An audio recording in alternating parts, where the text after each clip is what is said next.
prisoner's here, sir. Very good. Send him in. But we haven't got the suit off him yet. He's dangerous. Are you sure? Of course. Victor Fries and I have much in common. We will be fine.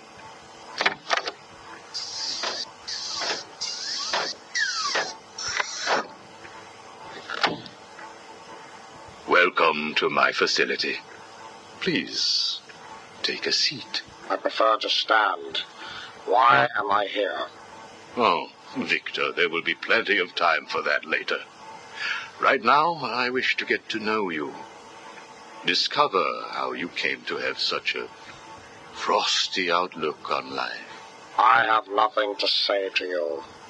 You may have taken my weapons, but my suit still has considerable offensive capabilities.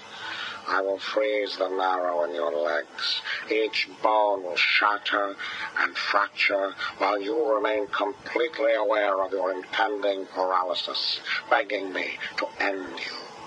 I don't think that you will do that, Victor. Really? Why not? Simple. If you hurt me, your wife will die.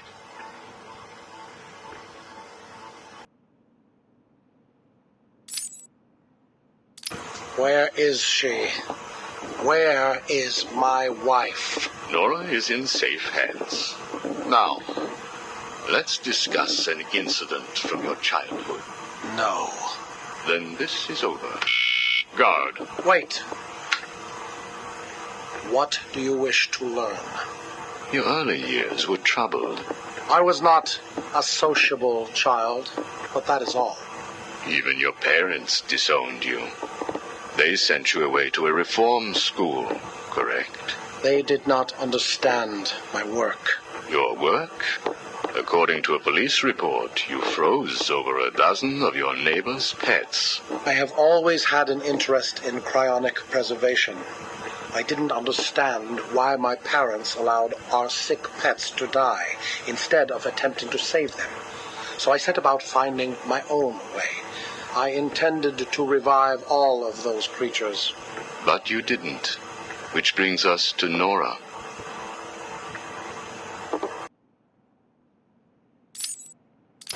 Have you ever seen a flower die? Watched something that was once so beautiful, so full of life, collapse and rot from within? You refer to Nora's illness. It seems like yesterday when I first found her. It all happened so quickly. Suddenly, I was losing her. Did you seek help? What about your employer, GothCorp? I hid it from them, diverting resources from GothCorp's research in an attempt to find the cure. But in the end, I failed. Time was running out. I knew that if I was discovered, Nora would die. Why take that risk? Do you know what it is to love someone? To really love them? No. Nora was all I could think of. I reran the diagnostics, re-examined every detail from every angle, certain that I had missed something. I cursed myself for being so blind, so stupid. Surely there was a cure. I just needed more time. Then I realized what I had to do. I had worked without sleep for a week. My needs didn't seem important. Sleep didn't matter. Food didn't matter. There was only her. I looked at Nora and I told her that I loved her. She told me there was nothing I could do, that we should just accept fate. She smiled her beautiful smile as she said it.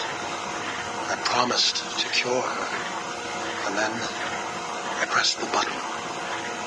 You cryogenically froze her, keeping her on ice, so to speak, while you worked on a cure. It broke your heart, but now you had all the time in the world. Did you feel relieved?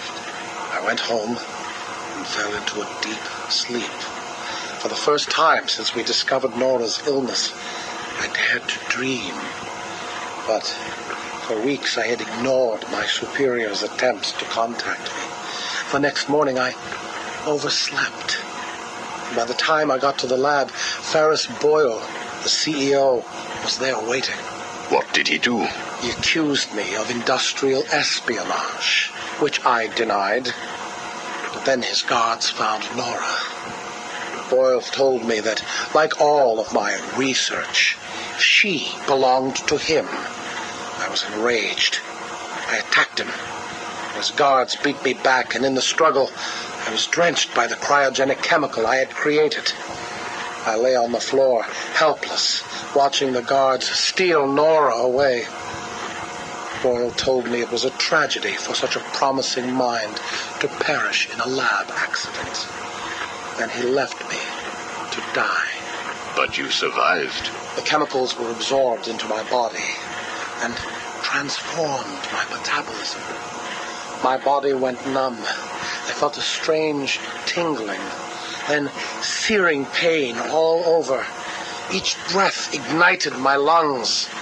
I clawed my way back to a refrigeration unit, and as I closed the door behind me, I felt the icy chill calm my aching body. Things suddenly seemed clear. What seemed clear? Finding a cure for Nora? No. Revenge. Boyle would pay.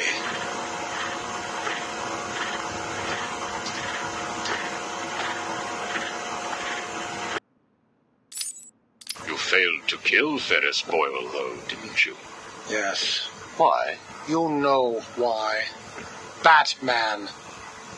Though he did return Nora to safety. Until you got her. See? There you go. Blame me. Blame your parents because you failed to revive the neighbor's pets. Blame Ferris Boyle for spoiling your plans to cure Nora. Blame Batman for stopping your revenge against Boyle. And now, your Nora is in danger. Because of you. No, Victor. Because of you. You have always had a heart of ice. You stole people's pets. You stole GothCorp resources. And since then, you've stolen so much more for your own selfish scientific inquiries. If you had shared your genius with others, devoted your energy to medicine instead of crime, perhaps your ice princess would be at home now, preparing you a hot meal instead of being delivered to the Joker. No! You could have saved Nora a long time ago, Victor. It's all for her. Everything. I will get her back. And when I do, I'm coming for you. Thank you. We are done now. Nora.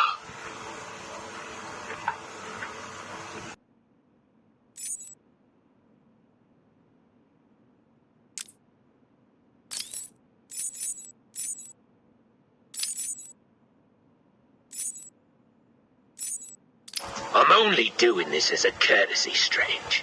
Don't think you've beaten me. I just thought we could both benefit from a little talk, Mr. Cobblepot. Don't try that psycho mumbo-jumbo with me, Strange. I'm not like the other crazies. Of course not. After all, considering the challenges you faced. Challenges? What freaking challenges? You're no better than me. No one is. I own this place. Well, to be clear, I allow you certain freedoms, but let's continue. Why do you feel the need to own anything? I believe it is a mechanism to compensate for some childhood inadequacy. You were friends with the Waynes, correct? I was. Till someone did the world a favor and blew the brains out of little Wayne's self-righteous parents. I was laughing for weeks. It still brings a smile to my face. And you think that's okay? Okay? No, I don't think it's okay. I think it's bloody hysterical. That family destroyed mine. What happened to them? Well, it couldn't have happened to nicer people.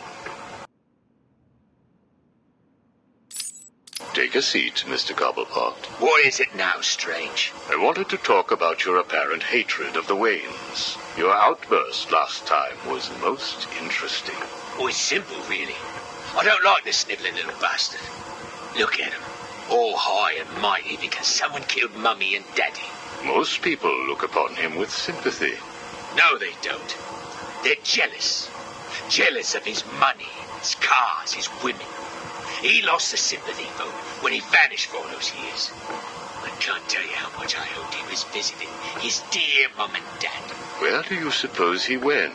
How am I supposed to know? Let us move on, then. No. It's time that you do something for me. And what is that? Here's a list.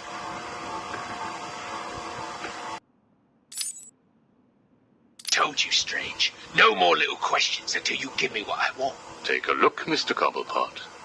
Here is a purchase order for the various firearms you require.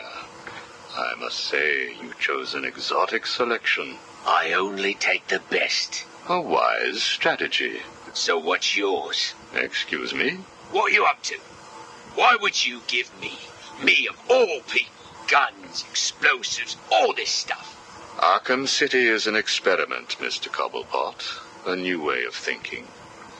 We've separated you from society, so I am more than willing to study the results if you all just decide to kill each other. Besides, your feud with the Joker is intriguing. I was here first. I bought my museum in the Iceberg Lounge fair and square. It was you and that mayor who stuck us all together. Again, you refer to owning things. Quite fascinating. I believe we gave you the opportunity to leave. And take over my turf. Never.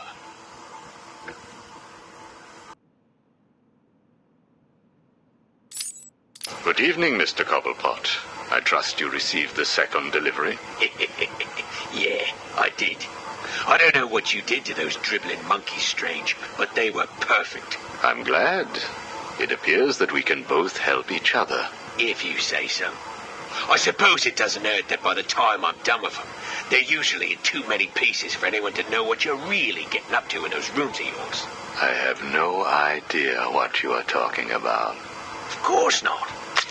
So, Hugo. The clown. She really dying? It appears so. Self-inflicted, of course, but yes, he is. He has Mr. Freeze working on a potential cure, but I am sure neither of us want him to get his hands on it, do we?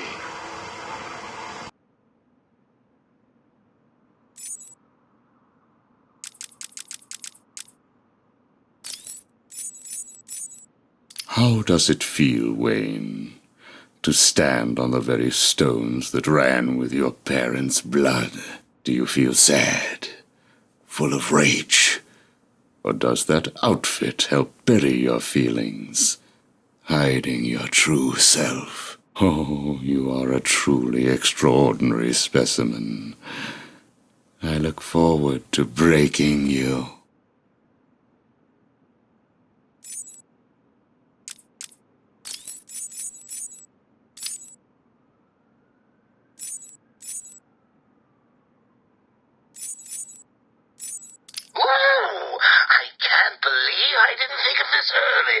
A hotline straight to my bestest friend in the world. Just think, I can call you up whenever I get bored. I think our relationship is really maturing here. The next thing you know is we'll be exchanging emails or meeting up for romantic dinners. You have one missed call. Ring, ring. I was just remembering when it first occurred to me. It was about 6 months after you left me on that rooftop back at the asylum. As the bones knitted back together, I had plenty of time to think. So how do you keep a secret from the world's greatest detective? Well, do you know? It's easy. You stick it right in front of him, right under his long, pointy nose, and wait. I hope you're doing your best here, Bats, because I've just had a horrible thought. We could both actually die here tonight. Fortunately, the odds are weighted in my favor, but just imagine how you'll feel if I'm gone. It's not like you're not lonely enough, right?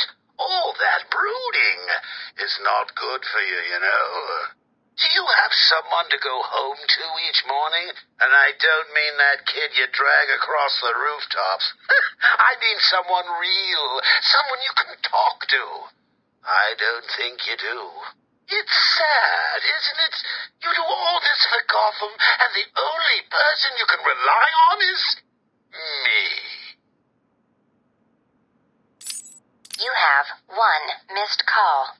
Hey, been missing you. Get back to me. Laters. You have 1 missed call. Hello? I'm not sure that you got my call earlier. I'm just dying to speak to you. Call me, Bats. You have 1 missed call. Bats? Seriously? You're making me paranoid. Why aren't you answering my calls? You haven't gone and died on me, have you? You have 1 missed call. Look, I know you're not dead. I'm missing a group of my guys down under the tower.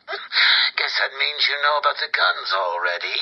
Okay, I admit it, they're mine. Strange gives them to me, okay? Can we be BFFs again? You have 1 missed call.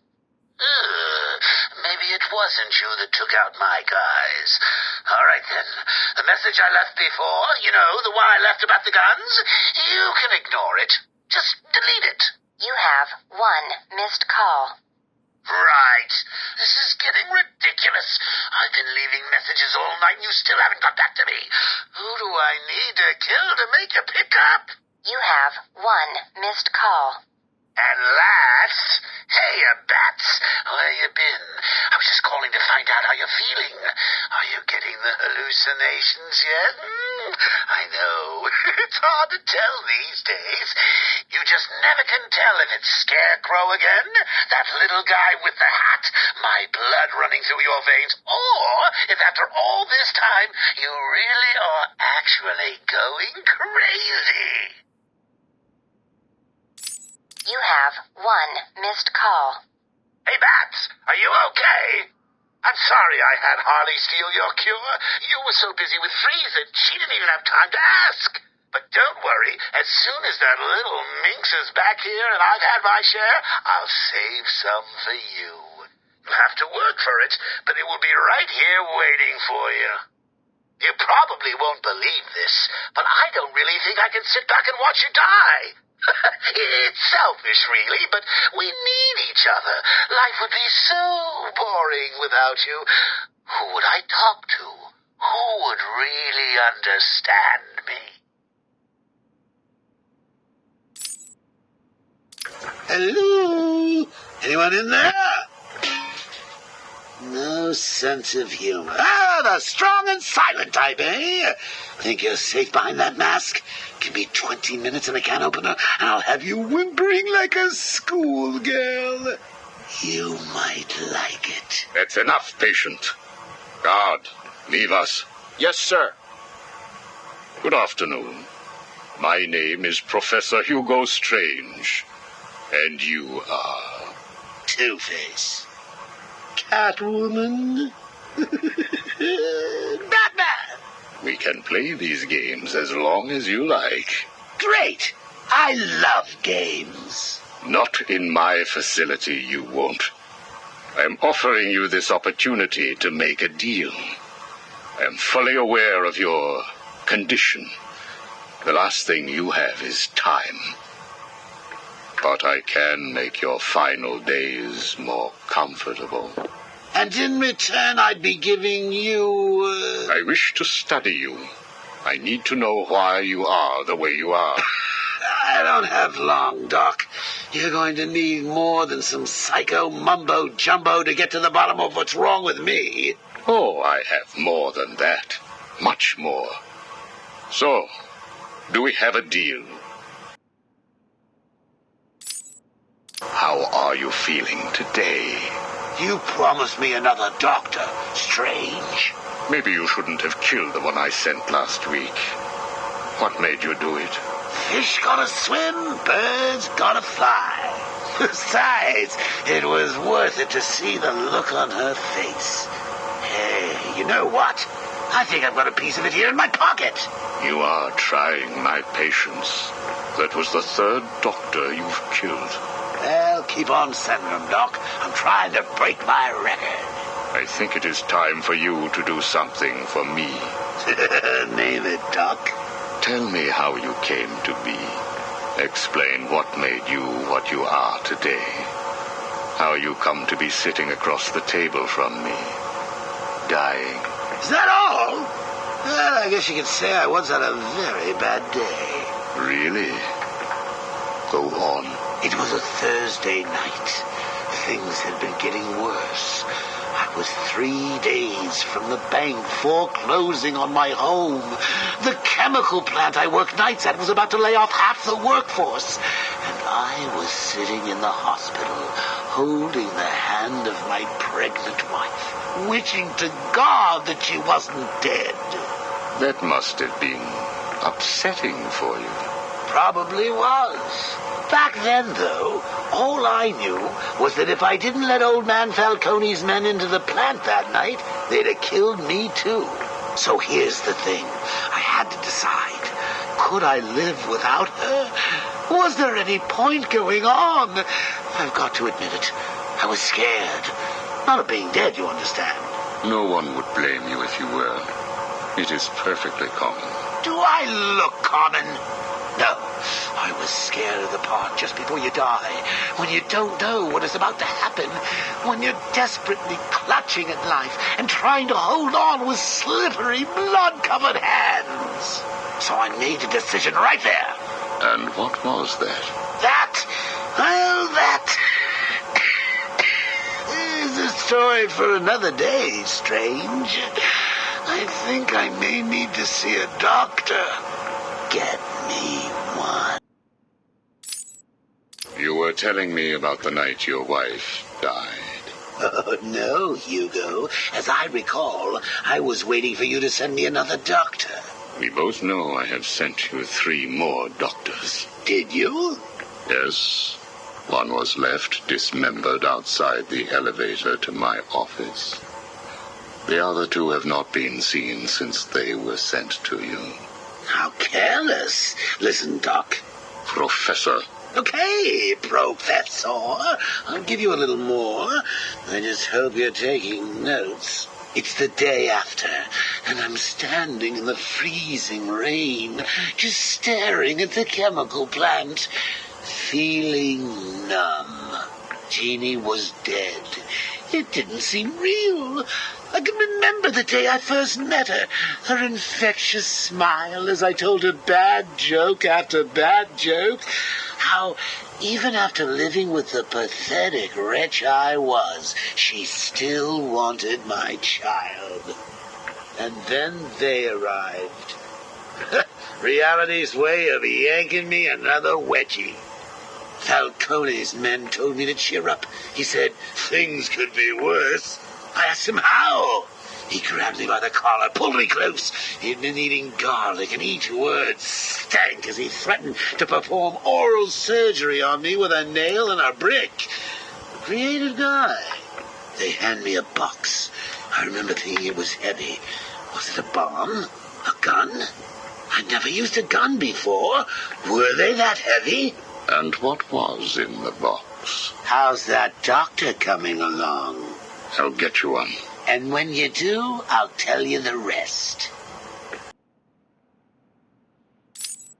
You are looking a little better, yes. Well, I have my good days and bad days, but I do try and start each one with a smile. Are you ready to continue your story? Yeah, why not? So where was I? The box. Ah, yes, the box. So there I was, tearing open this box, expecting the worst. And all it had in it was a crazy red dome and a cloak. I thought they were having a joke with me, but oh no. They made me put it on. They said it was a disguise. It would keep me safe. It smelled like garlic. And that was it, really. I was dressed up like a spaceman, barely able to see, trying to break into the one place in this town that had given me a job. Have you ever tried to walk with an enormous fishbowl on your head? Don't answer that. It's hard. I couldn't see where I was going. I must have tripped one of the alarms. I heard muffled gunfire. I panicked and tried to run. And then I saw him. Who? Batman. Really? Yes, really. Batman tried to hit me. I moved out of the way, but, well, what you need to understand is I had this giant bowl on my head, and I lost my balance. It's like life, really. 1 minute everything's bad, the next your wife's dead and you're hanging on for dear life, suspended over a tank of experimental chemicals. I'm sure he'd say he tried to save me, but we all know he didn't. I fell. For a second, just as I hit the surface, I thought I may just get away with this. I assume that wasn't the case. Do I look like I got away with it? I was drowning. The chemicals were burning my skin. My entire body felt like it was on fire. And it was all his fault. Whose fault? Batman's? Who else? Yours? Come again? Let me tell you what I believe. I believe that you have fabricated a series of events that you use to conceal the truth about your condition. I have read 12 different accounts of your past, all different, except for one detail. Batman. What can I say? I like to keep things interesting. A wise man once told me that if you have to have an origin story, you're better off making it multiple choice. And never facing up to the truth of what happened. What you did. How you got here. Oh, I know exactly how I got here. A big truck brought me here from Arkham. You remember the asylum, don't you? Of course. Well, good. Because I'd hate to think that I'd fabricated seeing you watching me in my cell all those times. Excuse me? Hugo, you merry maniac. You were obsessed with me. You all were trying to get in here.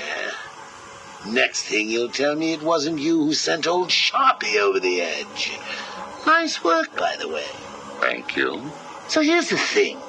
If you want to make sure that no one else finds out about your past, you should stop poking your nose into mine. Oh, and send me another doc. I think I need a second opinion.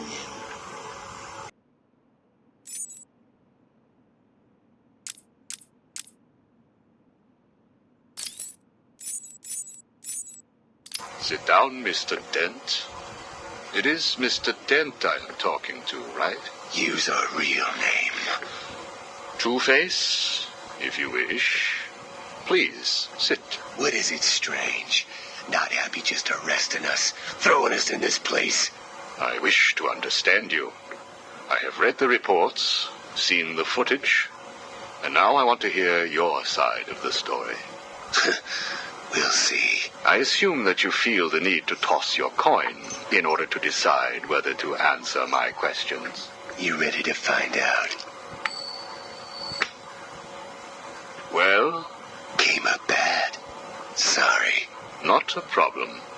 Guard, take Mr. Dent's coin off of him. No! Good. Now let us see what fate has in store for you. I'll kill you for this. Really? Look at your coin. It wants you to tell me about that day in the courtroom. It was painful. Elaborate. I was naive. I thought I could make a difference. Falcone was going to go down for what he had done. But he had other plans. Look at my face. I am. A combination of first, second, and third degree burning. The scar tissue is quite fascinating. You think? And that is all it took to make you the way you are. Give me my coin. Not yet. What is it, Strange? Are you enjoying this? Not in the slightest. Let's go back further. You were a rising star. a beacon of light for this city. A white knight riding in to save it, with a dark knight not far behind. You can leave him out of this. He's wrong. They all are. No one understands the beauty of fate's hand. I'm grateful to Falcone. He gave me a clarity, a purity that few will know. Everything boils down to a simple choice. This way or that way. Good or bad. Do you really believe that? How could I not? Interesting. So all you need is this coin, and everything is simple? Give me it. Or what about this coin? Or this? Or these? What are you doing? Proving a point. Fate didn't make you answer my question. I did. I replaced your coin with my own. See? You answered me because I wanted you to. How is he today? The prisoner has been quiet. Since getting those coins, he has spent most of his time examining them. Good. Hello, Harvey. Are you ready to talk? Leave us. We don't want to talk. Not to you. Please, take a seat. I have one last thing to discuss, and then I will give you something in return. I don't know. I can't decide. It's too confusing. Of course it is. I want to talk about Mr. Wayne. Why? Indulge me. We don't like the guy. Hardly surprising. Did you ever consider that you were alike? A traumatic event created you. An equally traumatic event altered him. He's nothing like us.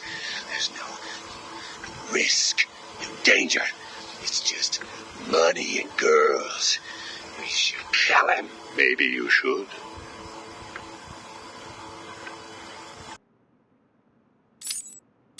Listen to me, Harvey. I am going to give you a simple choice. This is your coin. Is it? Why should I trust you? It was your father's, correct? You know every inch of it. When you close your eyes, you can feel it, can't you? Give me it, please. I want you to understand what I'm about to tell you. You believe that this coin determines the fate of your world. I, however, believe that your condition has always been present. It was there before you were attacked, and it is still there now. You probably had headaches. Your wife found you unpredictable, scary sometimes. Give us it. I'm going to throw the coin in the air. If you let it fall, I will do whatever I can to cure you. I will help you become the man you used to be. Or if you grab it, I will let you loose in Arkham City, and I will tell you what Catwoman is doing right this second. I can't decide. You have to. At this moment, Catwoman is preparing to steal the contents of the safe in your old campaign office. The bitch. We need to stop her. And you may. Goodbye, Mr. Dent.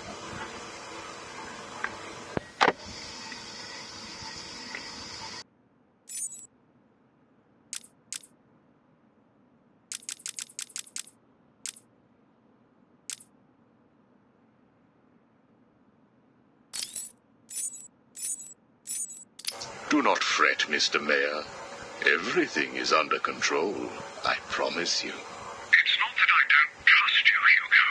It's just the headaches. The pain. They come all the time now. Continue to take the medication. It is late, Mr. Mayor. You are tired. You need your sleep. Of course, I need my sleep. You will hang up now. I will hang up now. Imbecile. I couldn't have put it better myself. What? How dare you enter my office? Oh, I'm not in your office. And please don't insult me by attempting to trace this broadcast. You will fail. I take it I am talking to Mr. Edward Nigma.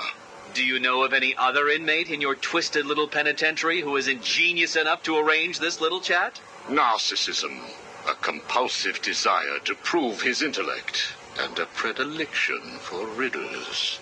You've read my file. Of course. Good. Then let's get started. How do you attempt to understand what is going on in Arkham City when all of the answers are strange? Good evening, Hugo. I believe it is time for our one-on-one. No. It is time for you to stop this and give up. My tiger guards will find you, and when that happens, I will perform the procedure on you myself. Procedure? Oh, you mean what you did to all those poor fools back at the asylum. To be honest, I think you did them a favor. How do I know that you requested access to all the most forgettable patients and proceeded to melt their brains with the help of that confused milliner? Or did you mean, how do I know that you have been providing the ex-warden with your own special medication? No doubt intended to render his synapses more malleable to your suggestions. Or maybe you are currently wondering if I know about the secret panel in your closet. How it slides back to reveal what you want most. How you sit, wearing that suit, crying into your hands as you question whether you are really worthy. What do you want, Mr. Nigma? Oh, that's easy. I want exactly what you want. And what's that? Batman, dead. Humiliated, but dead. Knock, knock, Professor. Guess who? I grow tired of these insipid games, Mr. Nigma. If you wish to speak to me, my guards will escort you safely to my tower. Please, Hugo. If you're going to set a trap, at least pretend to try harder than that. No traps, Edward. I simply wish to grant you safe passage through Arkham City. I think the time has come for us to meet as equals. You, Strange? My equal? I am the man whose cunning will soon have Batman lying at my feet, bloodied and broken. Really? Then I will pull off his mask and look into his dull, dying eyes. In that last instant, he will know that I have finally beaten him. And I will finally know who he really is. My apologies, Edward. I see now we are nowhere near equals. Finally. You see, like me, you are obsessed with the Batman. But unlike me, you don't know who he really is, do you? What? I know you are lying, Strange. There is no way that you could have figured it out. It's some kind of trick. It must be. Oh, I use no tricks, no childish puzzles. I simply created a psychological profile of the man most likely to be the Batman, and then matched it against the most logical candidate. I was right, of course. Well, who is he? Ah, but that would spoil the game for you, wouldn't it? You must tell me. I implore you, Strange. Really, Edward? If I could figure it out, it must be child's play for you. But I... Interesting. Tell me, Edward, how is the Riddler like a blank dictionary? You're both at a loss for words.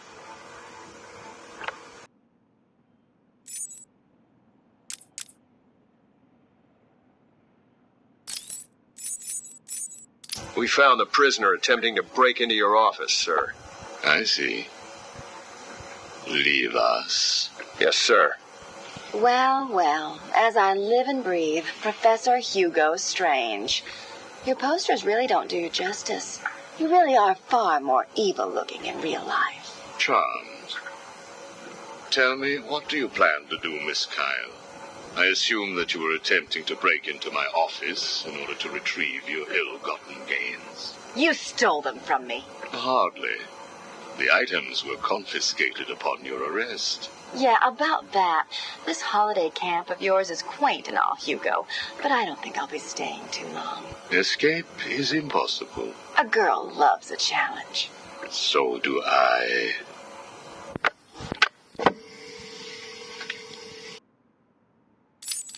Tell me, what would you do if I let you go? Attempt to escape? Try and find the confiscated items? Contact the Batman? Why would I contact him? It's his fault I'm in here. Is it? I believe you would have escaped if greed had not got the better of you. He was actually in the process of rescuing you, was he not? I didn't need his help. Or any man's, it appears. Come on. You're going somewhere with this. Spit it out. I've been studying you. I can see. My eyes are up here, by the way. Very amusing. Tell me, what was it like growing up alone? Fending for yourself? Doing whatever was necessary to stay alive? Please, I'm tearing up here. And Holly, what would you do if I sent my men after her? Touch her, and you're dead.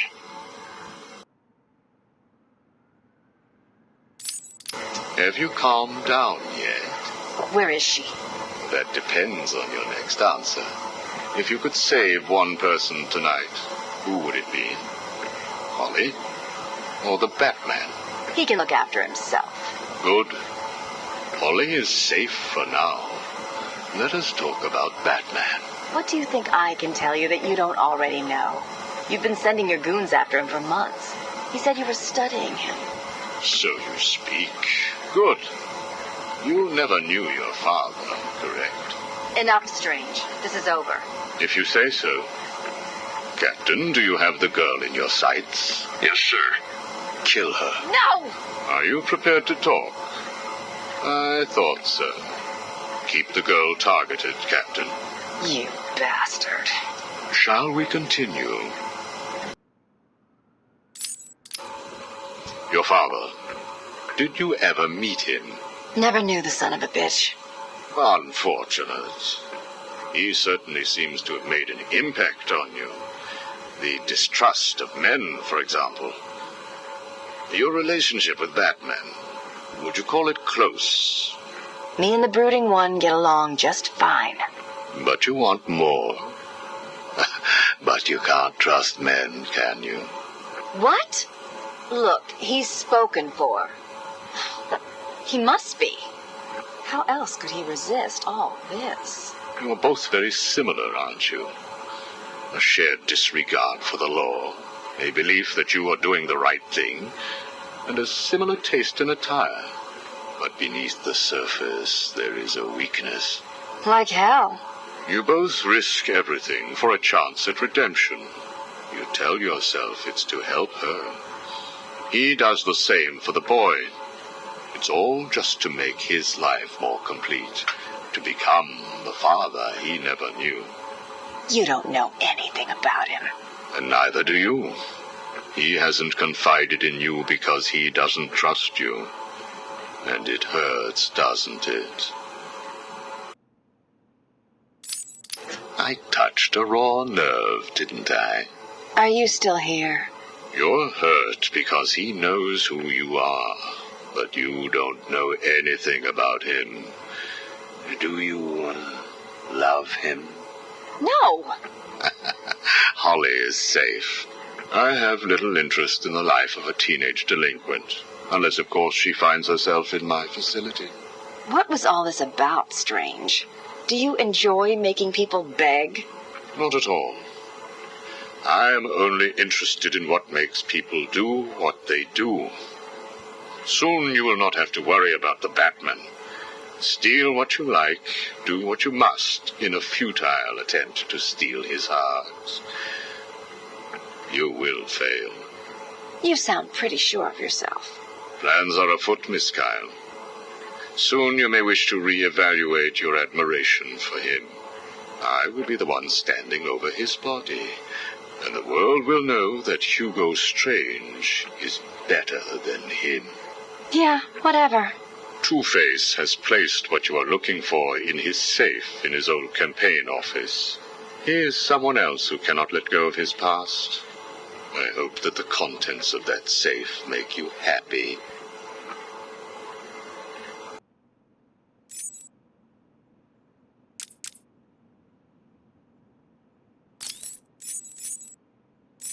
Did I ever tell you about my first kill, Batman? No? As I am sure you are aware, my parents were dead and I was rich. So rich I could have anything I wanted, but of course, all I wanted was them back. I now know that that was impossible, of course, that their death served a higher purpose. But back then, I had yet to experience the joy of cold steel cutting through warm flesh. I had no idea how I could save these people from the relentless misery of their existence. You should have stayed that way. Really? Then I'll stop now. Find another telephone, Batman. Goodbye.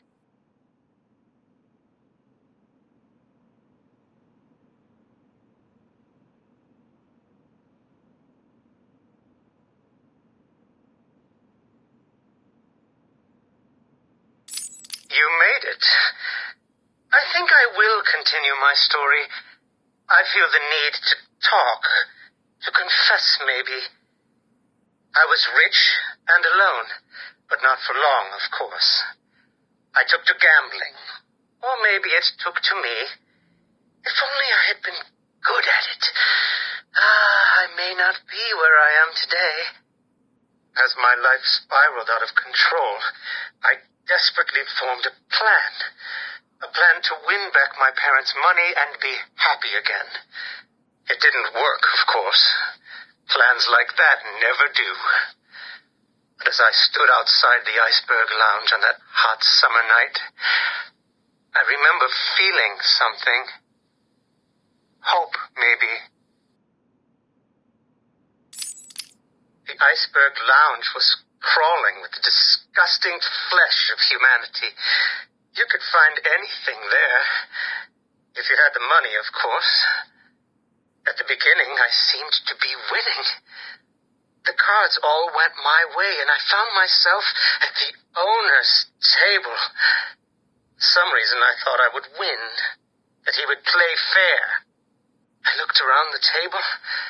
I saw the people I was against. Card sharks, thugs, princes, and the disgusting midget who ran the place. One by one, they all lost or folded. The chips were piling up, and it was just him and me. They called him the Penguin, even back then. He had both eyes, of course. That little accident hadn't happened yet. And both of them were looking at me when I put down my cards. 6 of clubs. 6 of diamonds. He looked scared. He leaned forward, and I could smell the cigar stench on his breath. The 6 of spades, and finally, the 6 of hearts. I felt good. And then he started laughing. He belched out smoke, and he put his cards down on the table. Card by card, my heart sank. A 3, a 4, a 5, a 6, a damn 7! Straight flush ended me there.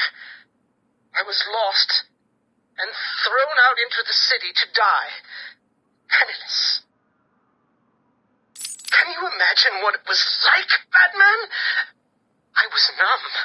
I'd lost everything, and I was alone, crying like a baby staggering through the streets of the city, until I found the answer that I had been looking for. I stood there on the Sprang Bridge, looking out at the sea. I felt the warm breeze on my skin, and it felt right. I looked down and imagined myself falling into the blissful arms of my mother. And then he appeared. He held out the knife and demanded my money. My money! Can you believe it? I looked into his cold, desperate eyes, and I saw something familiar. Something inevitable. I saw oblivion. I saw that we are all the same, stuck on a miserable loop that demands salvation. So I gave it to him. Can you imagine the vagrant's surprise when I grabbed his knife from his hands?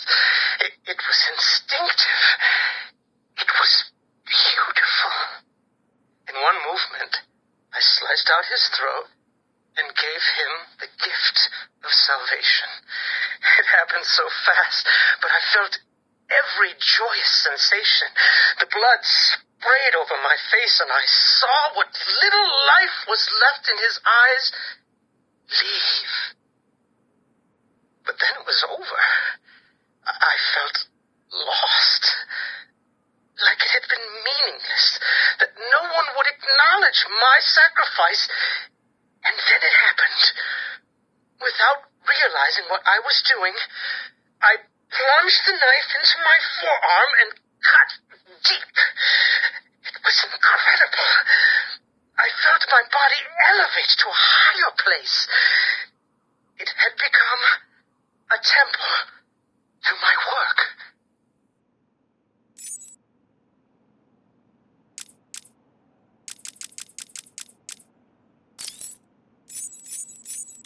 Patient interview 1. Subject's name, Jervis Tetch, a.k.a. the Mad Hatter. Brought to Arkham Asylum by the Batman 6 months ago. Patient exhibits signs of obsessive compulsion and paranoid schizophrenia. Sit down, Mr. Tetch. But there's no time to sit. I need Alice. Where is my Alice? Please. No time to sit, not time to chat. I'm searching for Alice, and I've lost my head. Guard, restrain Mr. Tetch. Get off me. Get off me. I'm late. I'm running out of time, Alice. Where are you? Alice isn't here yet. Just relax, Jervis. She will be here soon. I promise. But Now, would you like some tea, patient?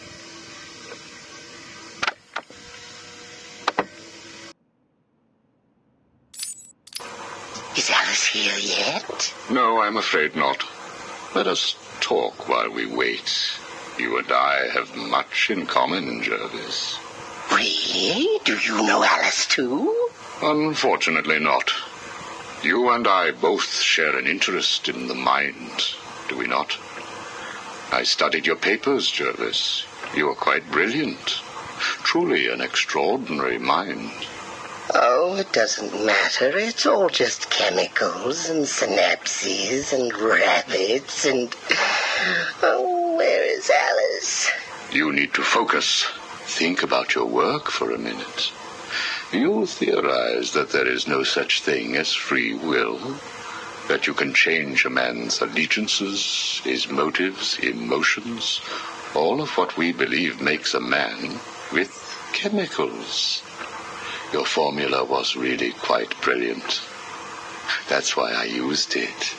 Well, how did you get it? Did Alice give it to you?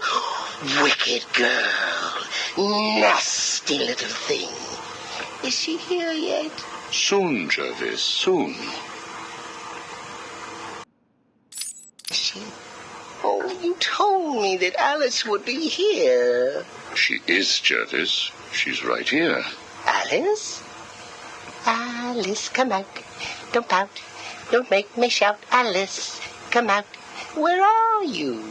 Take a look at the pictures, Jervis. Oh, who are these people? Look again. Oh, I don't know who they are. Oh, please, is Alice here or not? Look at the first picture. Look at the dress she's wearing. Look at the hair. It's Alice, isn't it? No, it can't be Alice. Alice has nice yellow hair and isn't covered in blood. I think you know exactly who this is, Mr. Tetch. I think you remember the night you lured Stephanie Williams back to your research lab. How you offered her tea. What happened then? No. You killed her, didn't you? No. She went first. It's okay, Jervis. It's all right to remember. How many Alices were there? I can't remember. Oh, Alice isn't coming, is she? That all depends on how you cooperate. I have a little side project that I'm working on. I could use your help. My help? I can't help. I'll be late. Stay focused, Jervis. This facility is old, tired, full of ghosts. Ghosts? A figure of speech. Do not worry. Arkham Asylum will not exist forever. Its techniques are old, its mission outdated. I intend to create a new Arkham, an Arkham that will rise phoenix-like from the ashes of this one. Is there a fire? We should get out of here. I have arranged for some documents to be left in your cell.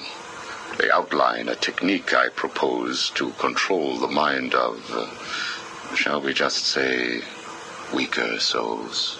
I cannot do it without rabbits. I need rabbits for my research, and tea, and... And Alice, I know. I have arranged for a number of test subjects to be at your disposal. They have been here at Arkham for so many years that no one will miss them. Shall we meet again next week?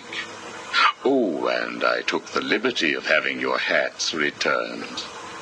I assume that will provide all the encouragement you require. Well done, well done. I must say you have outperformed even my wildest expectations. Yes, did you see the people at my tea party? They all behaved themselves. Yes, they did, Jervis. I'm very pleased. I have just one last request to make of you. You must keep it a secret. Can you keep a secret, Jervis? With enough hats, I can stop people remembering secrets. Does that count? It will have to. I need you to pay a visit to Warden Sharp. He needs to come around to my way of thinking. To join our tea party? Exactly. I don't want to. Of course you do. How else will you get to play with Alice? What? I have a new assistant for you, Jervis. I had her brought in specially. Look at her. She's just through there. Oh, Alice, she's here. No, what are you doing? I need to see her. And you can, as soon as you do what I asked. Can I keep her? Of course. She'll be all yours. She's Alice.